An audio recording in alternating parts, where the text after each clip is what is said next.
Auto సంక్షేమ board అన్నాడు, నెలకు 1000 రూపాయలు అన్నాడు. కానీ కేసీఆర్ గారు 13.5 లక్షల మందికి ఆటో డ్రైవర్లకు, అదే విధంగా మిగతా రంగాల్లో ఉండే అసంఘటిత రంగంలో ఉండే డ్రైవర్లకు ప్రమాద బీమా తెస్తే దాన్ని ఊడగొట్టి ఇలా మీకు బీమానే లేదు.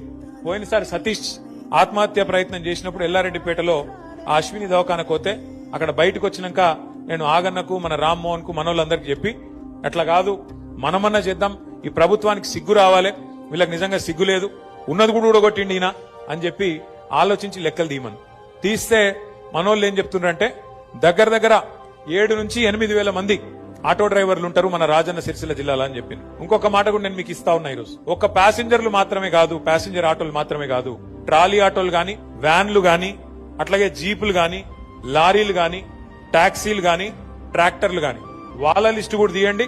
వాళ్ళకు కూడా సంక్రాంతి వరకు వాళ్ళందరూ కూడా ఇన్సూరెన్స్ చెప్పిద్దామని చెప్పి కూడా నేను మీకు విజ్ఞప్తి చేస్తా ఉన్నాను.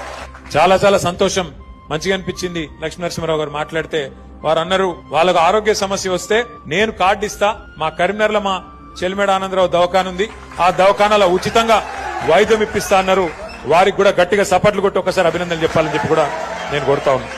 ఈ రోజు మనం రాజన్న సిరిసిల్ల జిల్లాలో తీసుకున్న ఈ కార్యక్రమం నాకు తెలిసినంత వరకు ఇంతకుముందు రాంబాబు యాదవ్ గారు చెప్పినట్టు ఒక 10 మందికి ఆలోచన కలిగిస్తుంది, 10 మందికి ప్రేరణ కలిగిస్తుంది, మిగతా జిల్లాలో కూడా కదలిక వస్తుందని చెప్పి నేను ఆశిస్తా ఉన్నా.